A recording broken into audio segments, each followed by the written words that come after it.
akkam jirtu? Ani Gammachuu Qixxiisaati. Har'a mata duree barbaachisaa tokko irratti waliin mari'anna. Mata dureen nuyi har'a waliin mari'annu si'a tokko fayyuun bara baraan fayyuudha kan jedhu irrattidha. Har'a barnoonni kun iddoo garaagaraatti barsiifamaa jira. Namni si'a tokko erga fayyee booda bara baraan fayye jechuu dandeenya kan jedhu irratti waliin mari'anna. Jalqaba utuu deebii kana eeyyee yookiis lakki jenneen deebisiin fayyinni maali kan jedhu waliin ilaalla. Kennaa tola Waaqayyo dhala namaaf kenne. Kennaan tola Waaqayyo dhala namaaf kenne maalidha? Wangeela Yohaannis boqonnaa 3:16 irraa Waaqayyo akkasitti tokkicha ilma isaa hamma kennuufitti biyya lafaa jaallate. Kun immoo isatti kan amanu hundinuu jireenya bara baraa haa qabaatuuf malee haa baduuf miti. Waaqayyo tokkicha ilma isaa hamma kennuufitti biyya lafaa jaallate. Waaqayyo gatiidhaan isin bitate. Qorontoos isa dura boqonnaa 6:20 irraa Waaqayyo gatiidhaan isin bitateedha. Gatiin Waaqayyo ittiin nu bitate kun immoo tokkicha ilma isaa nuuf kennuudhaani. Hamma isa simataniif ijoollee Waaqayyoo akka ta'aniif aboo isaaniif kenne. Isaanis warra maqaa isaatti amananidha. Yohaannis boqonnaa 1:12 irraa hamma isa simataniif jechuun hamma isatti amananiif ijoollee Waaqayyoo akka ta'aniif aboo isaaniif kenne. Amantiidhaan isin hundi keessan karaa Kiristoos Yesuus ilmaan Waaqayyooti.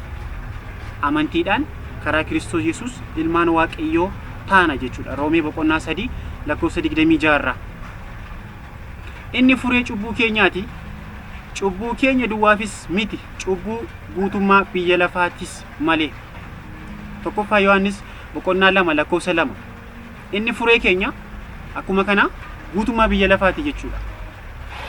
Ilmi Waaqayyoo kun namni akka seerri abboomutti hin hojjenne garuu Waaqayyo irraa fagaachuu isaa beeke Waaqayyo isa qajeelaa nama godhutti yoo amane amantiin isaa qajeelummaatti lakkaa'amaaf. Namni waan seerichi abboomu utuman hojjetiin Waaqayyo qajeelummaa lakkaa'uuf gammachuu akka qabu Daawit dubbateera. Waan seerichi abboomu utuman hojjetiin Waaqayyo qajeelummaa isaaf lakkaa'u gammachuu qaba jechuudha. Warri seera irra daddarbuun isaanii dhiifameef warri cubbuun isaanii akka deebi'ee hin argamne godhameef haa gammadani. Namni gooftichi cubbuu isaa itti hin lakkoofne haa gammadu. Ameen. Roomee boqonnaa 4:6-8. Yaa Waaqayyo utuu ati irra daddarbaa namatti lakkooftee silaa eenyutu si dura dhaabataa? Yaa Gooftaa garuu ati akka sodaatamtutti cubbuu namaaf dhiisuun si bira jira. Faarfannaa 130:3-4. Utuu Waaqayyo irra daddarbaa namatti lakkaa'e namni isa dura dhaabbachuu danda'u hin jiru. Egaa ittiin galateeffamuuf Waaqayyo akkasuma ittiin cubbuu namootaaf dhiise jechuudha. Isin ayyaana Waaqayyootiin karaa amantii fayyifamtani. Ayyaana Waaqayyootiin karaa amantii fayyifamtani. Inni immoo kennaa Waaqayyooti malee kennaa Waaqayyooti malee gochaa ofii keessanii miti. Hojiidhaanis miti. Namni tokkollee akka ittiin of hin jajnetti. Efesoon boqonnaa 2:8-9.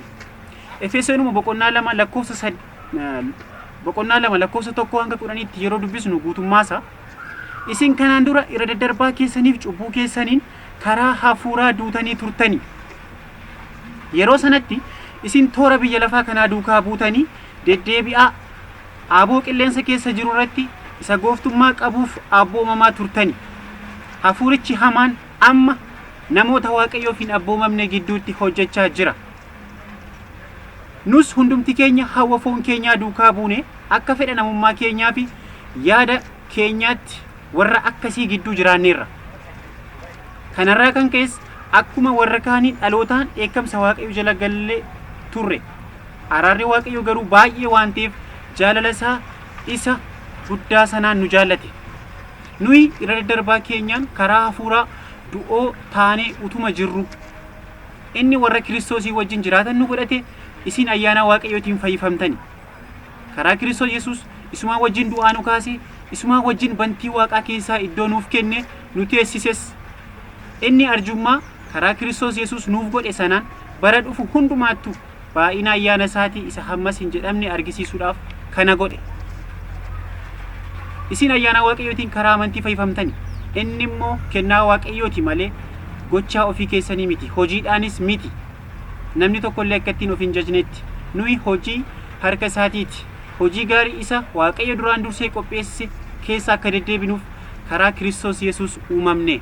Ameen. Iddoo kanatti wanti hundumtuu tola nuuf ta'e jechuudha. Nuyi cubbuu hin hojjenne, yoo jenne immoo waaqayyoon sobduu hin goona. Sababni isaas nuyi cubbamoota turre. Kiristoosiin gara addunyaa kanaatti kan fides cubbuu keenyadha. Kanaaf nuyi cubbuu hin qabnu jechuu hin dandeenyu. Garuu cubbuurraa fayyineerra jechuu dandeenya. Dubbiin isaas nu keessa hin jiru cubbuu hin qabnu yoo jenne. Tokkoffaa Yohaannis boqonnaa 1 lakkoofsa 10. Luqaas boqonnaa 19 lakkoofsa 10 yeroo dubbisnu ilmi namaa isa bade barbaaduudhaaf fayyisuudhaafis dhufeeraa jedha. Kana jechuun cubbamoota fayyisuuf dhufe jechuudha. Hojii ergamootaa boqonnaa 16 yeroo dubbisnu Phaawulos Siilaas hidhamanii iddoo jiranitti halkan yeroo isaan waaqayyoof faarfannaa dhiyeessaa turanitti manni hidhaa yeroo baname inni mana hidhaa eegu sun ibsaa waamatee ol fiige roobmaa miila Phaawulosiif Siilaasitti kufe. Gad isaan baase ani akkam fayyuuf maal gochuutu anaaf ta'a gooftolii ko jedhee isaan gaafate. Isaan immoo gooftaa Yesuusitti amanii ati hin fayyita maatiin kees hin fayyu jedhanii deebisaniif. Egaa qajeelfamni iddoo kana jiru amanii hin fayyitaadha. Qajeelummaan kun immoo kan inni argamu amantiidhaani jechuudha. Qajeelinni amantiidhaani kan jedhu. Fayyinni yookiis qajeelinni hojiidhaan utuu hin taane amantii qofaan kan argamudha. Kana irratti garaagarummaan hin jiru. Namni Yesuusitti amanu kamiyyuu carraa jireenya bara baraa argachuu walqixa qaba. Sababni isaa waaqayyo tokkicha ilma isaa hamma kennuufitti biyya lafaa jaallachuusaa mul'iseera waan ta'eef jechuudha. Egaa namni tokko kan inni fayyu amantiidhaan kennaa waaqayyo tole isaaf kenniif yoo fudhate hin fayya. Garuu gaaffiin barbaachisaan kiristaanni tokko erga amanee fayyee booda erga qajeelaa ta'ee booda deebi'ee baduu danda'a. Sarara fayyinaa keessaa bahuu danda'a. Namni fayye tokko sarara fayyinaatti erga galee booda deemsa gara samiitti godhu erga jalqabee booda dhiisee deebi'uu danda'aadha. Baduu danda'a kan jedhu gaaffii barbaachisaadha jechuudha. Egaa namoonni dhimma kana barsiisan heertuu olitti dubbifannee fi yaadota tokko tokko kaasu. Fakkeenyaaf Yesuus akkas jedhe Yohaannis boqonnaa 10 lakkoofsa 27 hanga 29 yeroo dubbisnu hoolonni koo sagalee koo hin dhaga'u ani isaan beeka isaanis na duukaa hin bu'u ani jireenya bara baraa isaaniif nan kenna isaan bara baraan hin badan namni tokkollee harka koo keessaa isaan hin butatu abbaan koo inni anatti isaan kenne hundumaa irra guddaadha homtinuus harka abbaa koo keessaa isaan butachuu hin danda'u. Dubbii Yesuus dubbate keessa hoolonni koo bara baraan hin badan kan jedhutu jira.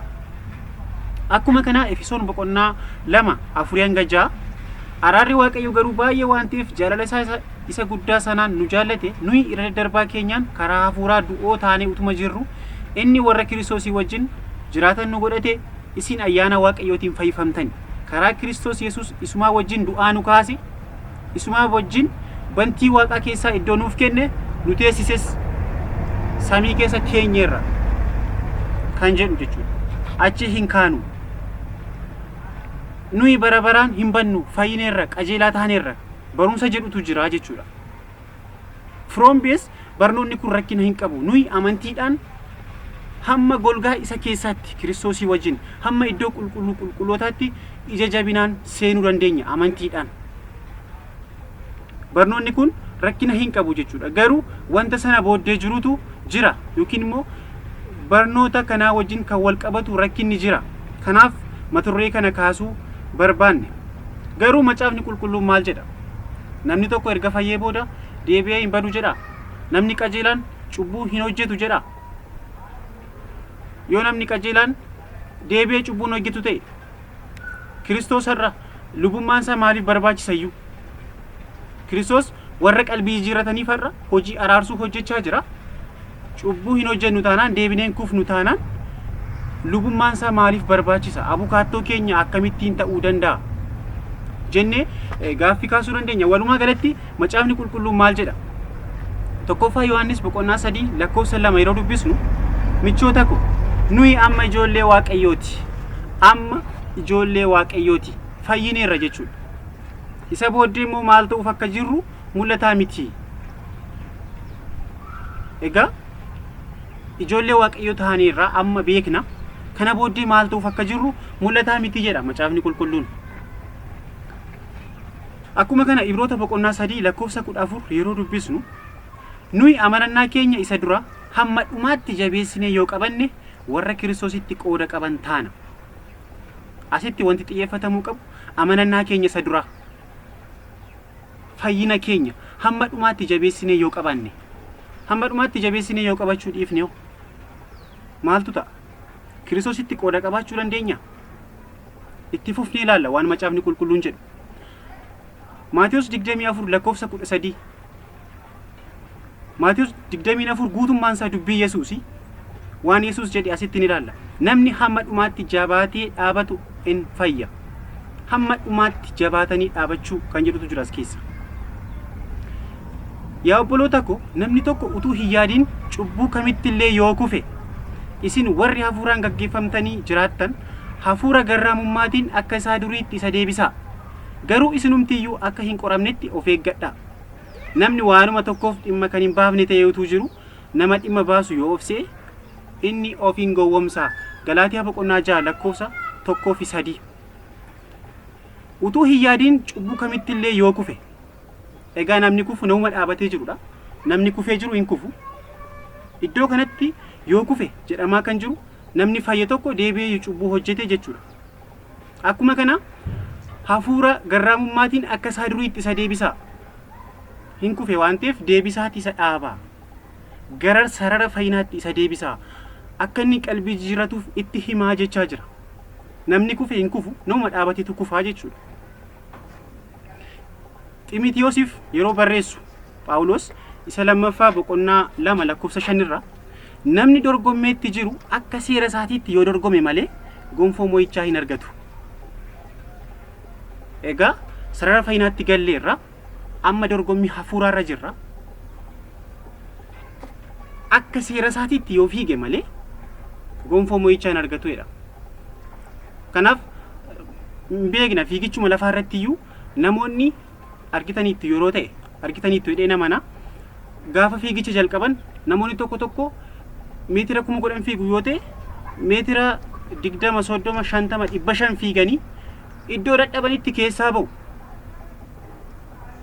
Egaa jarri kun hin badhaafamu. Fiigicha jalqabaniiru, garuu waan dadhabaniif yeroo isaan sarara keessaa ba'an ni argina. Itti fufnee waan macaafni qulqulluun jedhu laalla. Gooftaa keenyaa fi fayyisaa keenya Yesuus Kiristoosiin beekuudhaan xuraa'ummaa biyya lafaa duraa baqatanii erga ba'anii deebi'anii ittiin qabamanii yoo mo'aman beekanii baqatanii jalaa ba'anii deebi'anii immoo yoo ittiin qabamanii mo'aman akka isaan itti jiran inni booddee isa duraarra in hammaata. Karaa qajeelummaa erga beekanii booddee abboommi qulqulluu isa isaaniif kenname irraa garagaluurra takka utuu hin beekin hafaniiru utuu ta'ee isaaniif in wayya ture. Beekanii abboommi qulqulluu isa isaaniif kenname irraa garagaluurra utuu hin beekin hafaniiru ta'ee iyyuu gaarii ture. Sareen diddigee jechi inni sareen diddiga isaatti deebi'a. Akkasumas booyyeen dhiqatee dhoqqee keessa gangalachuutti in deebi'a jedhu dhugaa ta'uun isaa waan isaan kan irra ga'uun in mul'ata. Lammaffaa Phexros boqonnaa 2 lakkoofsa 20 hanga 22 yeroo dubbisnu. Dhugaa beekanii xuraa'ummaa biyya lafaa duraa baqatanii erga ba'anii booda deebi'anii ittiin qabamanii yoo mo'aman jireenyi isaanii inni booda isa duraarra hin hammaataa jedha. Kanaafis macaafa qulqulluu keessa namni hin kufu wanti jedhu hin jiru. Tokkoffaa Qorontos boqonnaa 10 lakkoofsa 12 yeroo dubbisnu, kanaafis namni dhaabatee waan jiru itti fakkaatu akka hin kufneef ofaa eeggatu. Namni dhaabatee jiru itti fakkaatu akka hin kufneef ofaa eeggatu jedha. amantiitti qabamtanii jirtu yoo taatan isinumti of ilaalaa, of qora. Yesus Kiristoos isin keessa akka jiru dhuguma hin beekture? Yoo akkas ta'uudhaa baate isin qorannaa sanatti kufuu keessanii jedha. Phaawulosumti ergaasaa warra Qorontosiif barreessu isa lammaffaa boqonnaa 13 lakkoofsa 5 irratti jechuudha.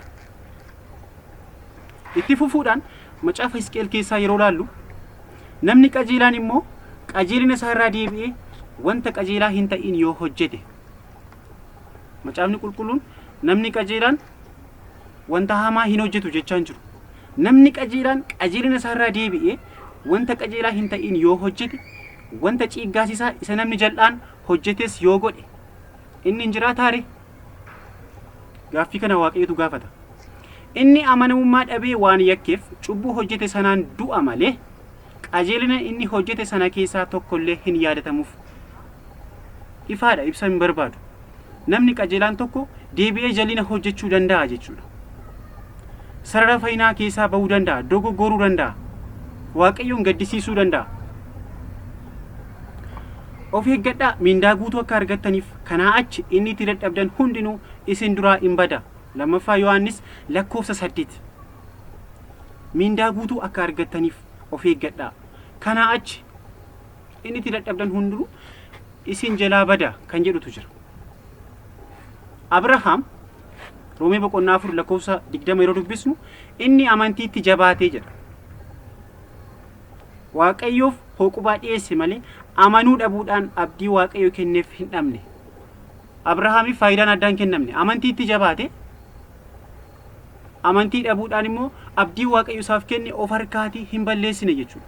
Amantiitti jabaachuu isaatiin abdii Waaqayyo isaaf kenne bira gahee harkaan qabate jechuudha. Kanaafis dhugaa ba'ameeraaf. Utuu jabaachuu baateera ta'e macaafa qulqulluu keessaatii namoota boodatti deebi'an hedduu argina. Bartoota Yesus keessaatii nama amantii isaatti jabaachuu dhabe. Fakkeenyaaf Yihuudaa. Yihuudaan amantii qabaatee ture, bartuu Yesus ture. Garuu dhiisee deebi'e, amantii isaatti hin jabaanne amma dhumaatti. Phaawulos fi Diimaas yeroo waliin deemaa turan, Deemaas Phaawulosiin dhiisee biraa deebi'eera. Biyya lafaa jaallatee isa dhiiseera. Kanaaf namni qajeelaan deebi'ee cubbuu hin hojjetu wanti jedhu hin jiru. Qalbii hin jijjiiratu wanti jedhus hin jiru. Itti fufnee ilaalla. Ormootaaf Phaawulos akkas jedhee barreessa. Nama orma ta'een jechuudha. Ba'eessa jette isaan amantii dhabina isaaniitiif irraa caccabani. Nama waa'ee Yihuudotaa haasa'utti dubbachaa jira Phaawulos jechuudha. Ati garuu amantii qabeenya keetiin jabaattee hin dhaabatta. Kanaafis sodaadhaan eeggadhu malee waan guddaa of hin se'in. Sodaadhaan eeggadhu malee waan guddaa of hin se'in.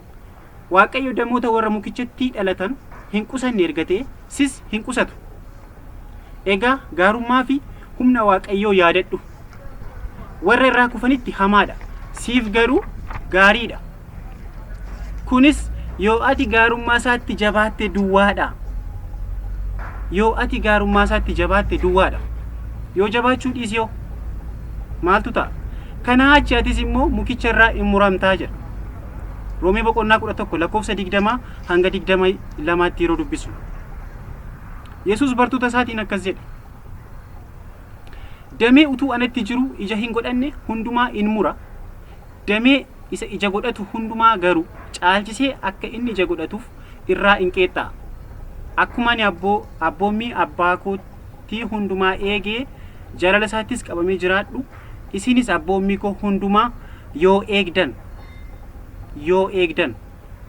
jaalala kootti qabamtanii in jiraattu. Abboommii isaa hundumaa yoo eeguu baatan jaalala isaatti qabamanii jiraachuu danda'u? Hin danda'ani. Yohaannis boqonnaa 15 lakkoofsa 2 fi 10 irraa yeroo dubbisu nun arganna.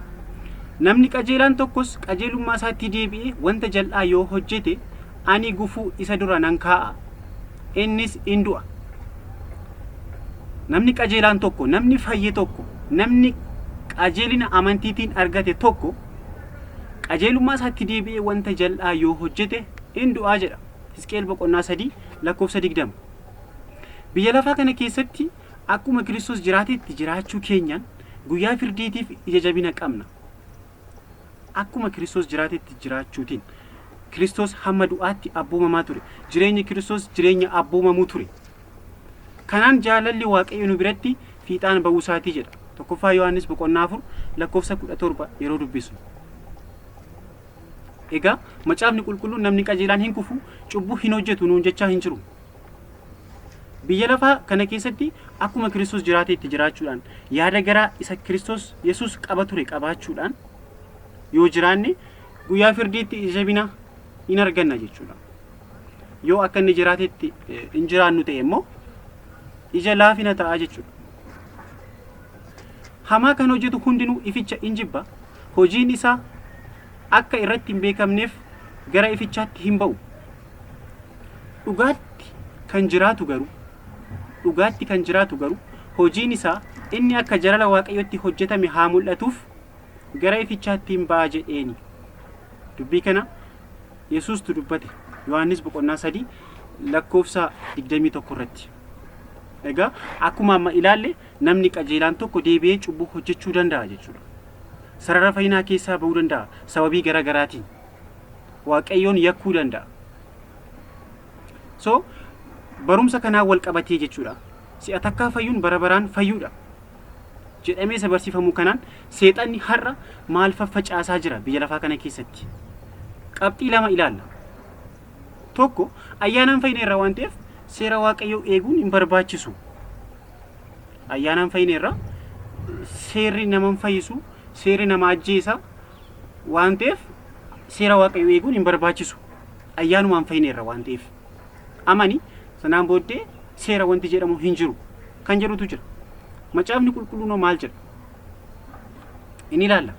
Warri Waaqayyo malee jiraatan ayyaana Waaqayyo keenyaa argachuun gadhiisatti jiraachuudha jedhanii asitti ayyaana Waaqayyo argachuun gadhiisatti jiraachuudha warri jedhan warra Waaqayyo wajjin jiraatan miti. Warra Waaqayyo malee jiraatan. Warri Waaqayyo malee jiraatan ayyaana Waaqayyo keenyaa argachuun gadhiisatti jiraachuudha jedhanii yaada isaanii diddiiranii Gooftaa keenya Yesuus Kiristoosiin isa kophaasaa gooftummaa qabus gananii lo'anii nu gidduu galaniiru. Isaan kun wanta yakka isaanitti mursiisu kana jalatti duraan dursanii caafamaniiru. Yihudaa lakkoofsa 4. Egaa akka heertuu kanarraa hubannutti warri gadhiisatti jiraachuun rakkina hin qabu jedhan warra ayyaanaan fayyineerra jedhan garuu immoo Waaqayyo malee kan jiraatan isaanidha jechuudha. Warri Waaqayyo malee jiraatan ayyaana Waaqayyo argachuun gadhiisatti jiraachuudha jedhu. Ergaa Phaawulos warra Roomaaf barreesse guutummaa isaa yeroo dubbisu seerri akka diigame utuu hin taane cubbuun ayyaana Waaqayyoo qofaadhaan injifatamuu akka danda'u nu barsiisa. Guutummaa isaa yeroo dubbisnu jechuudha. Namni cubbuu foon isaatiin mo'achuu hin danda'u. Namni tokko qajeelina amantiidhaan jalqaba. Amantiidhaan qajeelina erga argatee booddee jireenya qulqullummaa akka jiraatu ifatti nutti hima. Namni dhama'insa mataa isaatiin qajeelaa ta'uu hin danda'u, fayyuu hin danda'u. Garuu erga fayyee booda jireenya qulqullummaa jiraachuu akka inni qabudha kan inni nu barsiisu. Yookiin immoo namni qajeelina isaaf lakkaa'ameen iddoo seera Waaqayyoof abboomamuu danda'u irra taa'a jechuudha. Erga fayyee booda qajeelinni erga isaaf lakkaa'amee booda seera Waaqayyoof abboomamuu danda'a yookiis hafuuraan jiraachuu jalqaba qulqullummaa shaakalaa jechuudha. Egaa namni tokko yoo du'e in jiraataadha. Phaawulos kan inni jechaa jiru.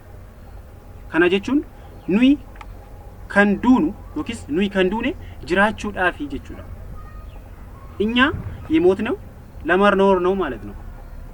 ስንሞት እንኖራለን።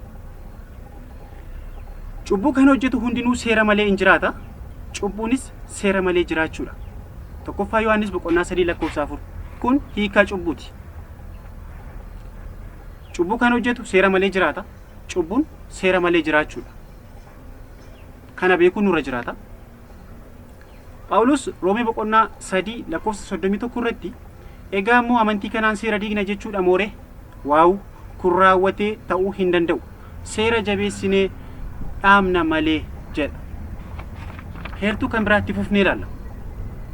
Amma garuu seera isa moofaa dur caafame jalatti utuu hin ta'in jireenya hafuuraa isa haaraa keessatti akka hojjennuuf jireenya hafuuraa isa haaraa keessatti akka hojjennuuf isa nu hidhate jalaa duunee seeratti hiikamneerra.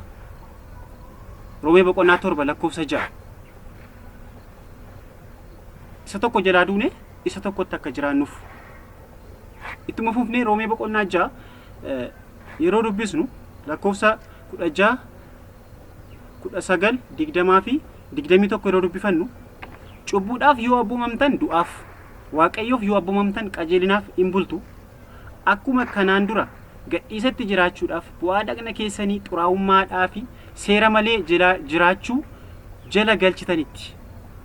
Akkuma kanaan dura gadhiisatti jiraachuudhaaf bu'aa dhagna keessanii xuraa'ummaadhaa fi seera malee jiraachuu jala galchitanitti, amma immoo qulqullummaatti jiraachuudhaaf bu'aa dhagna keessanii qajeelina jala galchaa. Phaawulos kan inni jechaa jiru kanaan dura seera jala galtanii turtanii yookiin seera malee jiraachaa turtanii jechaa jira. Seera malee jiraachuu jala of galchitanii turtanii, amma immoo qajeelina jala of galchaa. Garboota cubbuu yommuu turtanii qajeelinaa fi abbumamuu jalaa baatanii turtanii. Cuuphaa garasitti garboota cubbuu yommuu turtan utuu Kiristoositti hin amaniin dura abbumamuu jalaa baatanii turtanii. Akkasumas qajeelina dhabdanii turtanii. Utuu qajeelina nuuf hin lakkaamin, qajeelina hin qabnu, yeroo garba cubbuu turretti immoo abbumamuu jalaa baaneerra. Yeroo sana abbumamuu jala hin turre nuyi. Seera malee jala jiraachaa turre jechuudha. Amma garuu cubbuu jalaa luba baatanii, cubbuu jechuun seerarra daddarbuudha jenneerra. Amma garuu seerarra daddarbuu jalaa luba baatanii jechaa jira. Hojjettoota Waaqayyoo taataniittu. Kunis qulqullummaadhaaf ija isiniif godhata, gara dhumaattis jireenya bara baraatti hin geessaa. Ameen. Egaa akka Phaawulos jechaa jirutti an kana hubadhu, seera malee jiraachuun seeratti hidhamuudha. Seera malee jiraachuutu seeratti hidhamuudha jechuudha. Namni tokko cubbuu jala jiraata yoo ta'e, seera malee jiraata yoo ta'e, seera jala gala jechuudha. Hinatiin inni jedhu sun namicha haturratti mo'ee jira. Garboota cubbuu yommuu turtan kan inni jedhu seerarra daddarbaa yommuu turtan qajeelinaa fi abbumamuu jalaa baatanii turtanii jedha. Warri akka fedha foonitti jiraatan Waaqayyoon garaa ciibsuu hin danda'an. Biyya lafaa keessa yeroo jiraachaa turretti Waaqayyoon garaa ciibsaa hin turre nuyi. Cubbuu hojjechaa Waaqayyoon garaa ciibsuun hin danda'amu jechuudha. Roomee 8 lakkoofsa 8 irra dubbisnu. Garboota cubbuu yommuu turtan qajeelinaaf abbumamuu jalaa baatanii turtanii. Amma garuu cubbuu jalaa luba baatanii hojjettoota Waaqayyoo taataniittu. Egaa cubbuu jalaa luba ba'uu jechuun abbumamuudha jechuudha. Sababni isaas yeroo seera malee jiraachaa turre qajeelinaa fi abbumamuu jalaa baane, yeroo cubbuu jalaa luba baanu immoo hin abbumamnaa jechuudha. Ammas cubbuun warra kajeellaa fooniitiif abbumaman akka isin hin godhannetti dhagna keessan isa du'e keessatti isa moosisiinaa. Bu'aa dhagna keessanii mi'a jalinaa gochuudhaaf harka cubbuu jala hin galchiinaa. Garuu akka namoota warra du'a keessaa ba'anii jireenya argatanitti Waaqayyoof of kennitanii bu'aa dhagna keessanii mi'a qajeelinaa gochuudhaaf harka Waaqayyoo jala of galchaa. Isin seera jalatti qabamtanii kan jiraattan utuu hin ta'in ayyaana Waaqayyoo jala waan jiraattaniif cubbuun isin irratti gooftummaa hin qabu.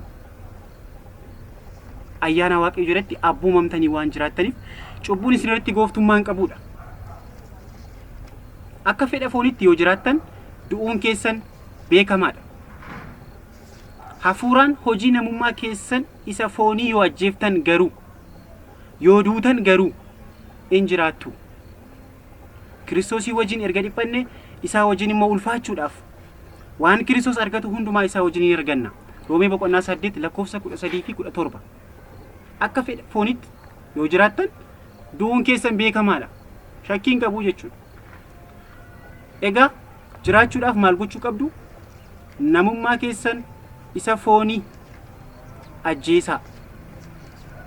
Hojii namummaa keessanii isa foonii ajjeesaa yoos jiraattuu jedha. Nuyi deebinee garba cubbuu akka hin taanetti dhagni inni cubbuu hojjetu akka badduu baafamuuf namummaan keenya inni moofaan isaa wajjin Kiristoosii wajjin akka fannifame in beekna. Namni yommuu du'u cubbuu jalaa hin ba'a. Namni yommuu du'u cubbuu jalaa ba'a. Nuyi cuuphaatiin du'a Kiristoositti dabalamneerra. Du'a ka'uu isaatiin immoo isaa wajjiniin du'a kaaneerra. Egaa yoo duuneerra ta'e foonitti yoo duune cubbuu jalaa bilisa baana jechuudha. Seera malee jiraachuurraa hiikamna jechuudha.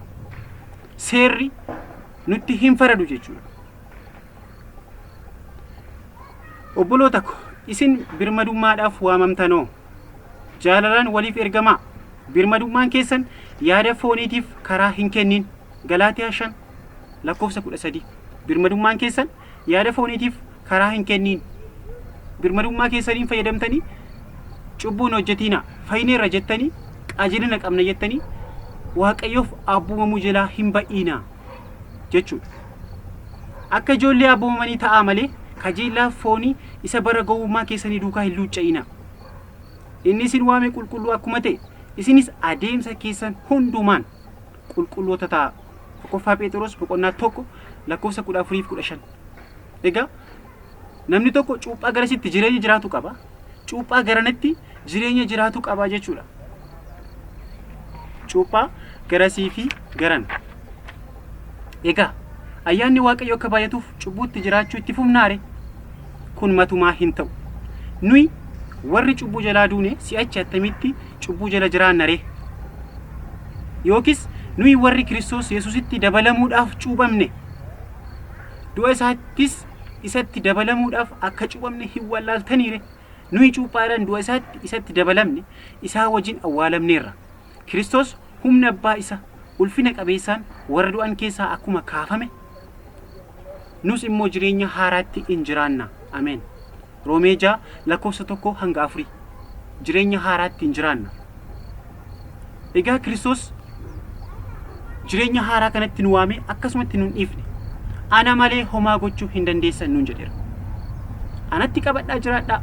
Anis isinitti nan jiraadha. Akkuma dameen muka wayinichaatti qabatee yoo jiraachuudhaa baate ofiin ija godhachuu hin dandeenye isin anatti qabatanii jiraachuudhaa yoo baattan ija godhachuu hin dandeessan. Anatti gargar baatanii waan tokkollee gochuu hin dandeessan. Yohaannis 15:4-5. Kun waamicha utuu hin taane akeekkachiisa bartootaaf kennamedha. Iddoo kanatti Yesuustu bartootatti himaa jira. Yohaannis 14 irraa kaastanii dubbistan waliin dubbii Yesuusiif bartoota gidduu turedha jechuudha. Anatti qabadhaa jiraadhaa. Ana malee ija godhachuu hin dandeessani. Egaa Phaawulos garbummaa cubbuu yookis seera maleessummaa jalaa baanee Waaqayyoof akka abboomamnu nu barsiisa malee ayyaanaan fayyineerra jennee abboommii isaa akka diignuuf karaa nuu saaqan jiru. Akka Phaawulos jedhutti seera malee jiraachuutu garbummaadha. Waaqayyoof abboomamuun garuu birmadummaa dhugaadha. Akkasumas foonatti du'anii hafuuraan jiraachuudha jechuudha. Seera darbina yoo ta'e garbummaa jala jirra jechuudha. Garbummaa cubbuu jala jirra. Seexanni garuu har'a maal barsiisaa jira? Abboommii Waaqayyoo baay'ee ulfaataadha. Namni isa eeguu hin danda'u jedhee barsiisa. Namni eeguu hin danda'u. Baay'ee cimaadha. Akka waan yeroo namni biyya lafaa keessa jiraatu abboomamaa turetti erga Yesuusitti amantee abboommii irraa hiikamteetta. Seera jalaa baateetta jedhee namoota wallaalchisa.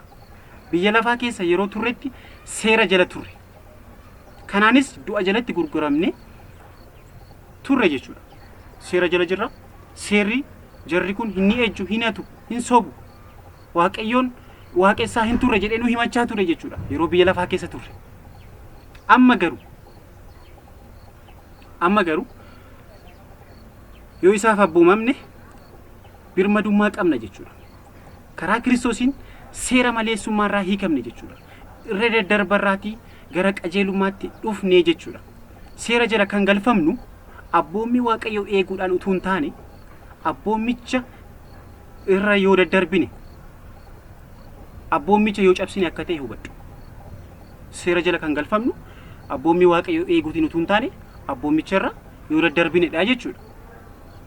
Yoo abboommii isaa eegne birmadummaa qabna. Yoo daddarbine garuu garbummaa cubbuu jala jirra. Seerris du'a nutti farada. Har'a garuu wanti ifatti ta'aa jiru yoo abboommii waaqayyo eegde seera jalatti garboomteetta. Yoo gadhiisatti jiraatte garuu birmadummaa qabda kan jedhu ta'uusaa nama gooftaan gargaareetu hubata jechuudha. Akka Efesoon keessatti ilaalle hafuurichi hamaan amma namoota waaqayyoof hin abboomamne gidduutti hojjechaa jira. Namoota abboomaman gidduutti miti. Namoota waaqayyoof hin abboomamne gidduutti hojjechaa jira.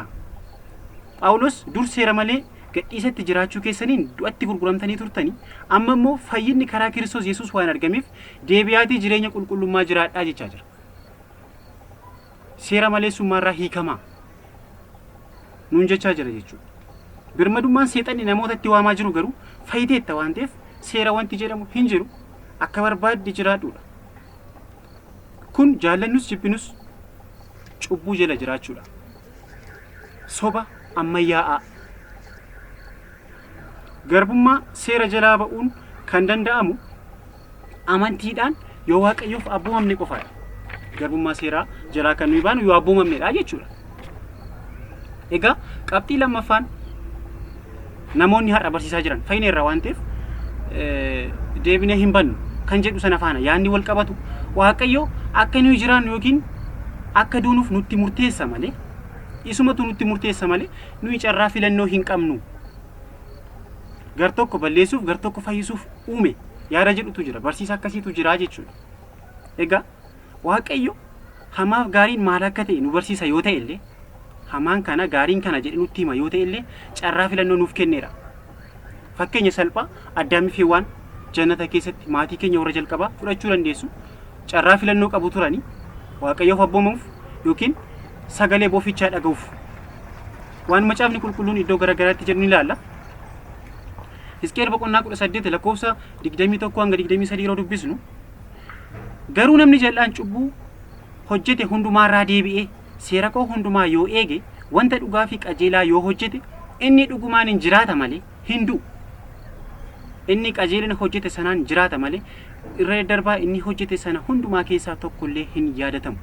Namni jal'aan karaa isaa irraa deebi'ee akka jiraatu malee ani dhugumaan du'a isaatti nan gammadaare jedha Waaqayyo Gooftaan. Namni jal'aan karaa isaa isa jal'aa haa dhiisu. Namni hamaanis yaada isaa isa hamaarraa haa deebi'u. Gara Waaqayyo keenya isa araarri isaa guddaa ta'eetti haa deebi'u. Innis isa in maara. Isaayyaas 55 lakkoofsa 7 irraa yeroo dubbisnu. Waaqayyo namni hundinuu akka fayyu dhugaa beekuu biras akka ga'u hin fedha. Xiimotewos 2 boqonnaa 2 lakkoofsa 4. Inni namoonni hundinuu yaada garaa isaanii akka geeddaratan malee gar tokkoyyuu akka badan waan hin barbaanneef obsaan isiniif hin danda'a. Phexros 2 boqonnaa 3 lakkoofsa 9. Amma egaa Waaqayyoon sodaadhaa. Amanamummaa guutuudhaanis isaaf hojjedhaa. Waaqayyolii warra abboonni keessan laga Efraaxiis gamatti biyya Gibxiitti hojjechaa fi turan sanatti deebi'aatii Waaqayyoof hojjedhaa. Waaqayyoof hojjechuun isin duratti hamaa yoo fakkaate garuu waaqayyolii warra abboonni keessan lagicha gamatti hojjechaa fi turaniif yookiis warra kan amoorota isin biyya isaanii keessa teessan kanaaf hin hojjettu yoo ta'e har'a eenyuuf akka hojjettan fo'adhaa filadhaa kan jedhutu jira. Garuu aniif manni koo waaqayyoof hin hojjennaa jedhe. Kun filannoo Iyyaasuuti. Iyyaasuu 24 lakkoofsa 14-15 yeroo dubbisnu Iyyaasuun asitti waan waaqessitaniif filadhaa. Ani garuu kanan filadha jechaa jira. Akkuma kana Museen keessa deebii keessatti sabaan akkas jechaa ture. Abboommiin ani har'a isin abboomu kun baay'ee rakkisaa miti. Irraan deebi'a. Abboommiin ani har'a isin abboomu kun baay'ee rakkisaa miti. Isin akka nuyi abboomamnuuf eenyutu gara Waaqaatti ol ba'ee fidee nutti hima. Akka hin jennetti inni Waaqa irra jira miti. Waaqa irra jira miti. Isin akka nuyi abboomamnuufitti eenyutu galaanicha ce'ee as fidee nutti hima.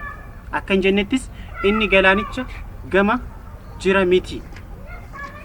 Dubbichi baay'ee isinitti dhiyoodha. Isinis akka isa eegdaniif afaan keessan keessaa garaa keessan keessas jira. Isinis akka isa eegdaniif afaan keessan keessa garaa keessan keessas jira. Ilaa ani wanta gaarii fi jireenya wanta hamaa fi du'a isin dura kaa'eera. Waaqayyo gooftaa keessan yoo jaallattanii fi karaa isaarra yoo adeemtan abboommii isaa seerrata isaa wanta qajeelaa ta'es isa ani har'a isin abboomu kana yoo eegdan in jiraattu. Filannoon jiraa jechuudha.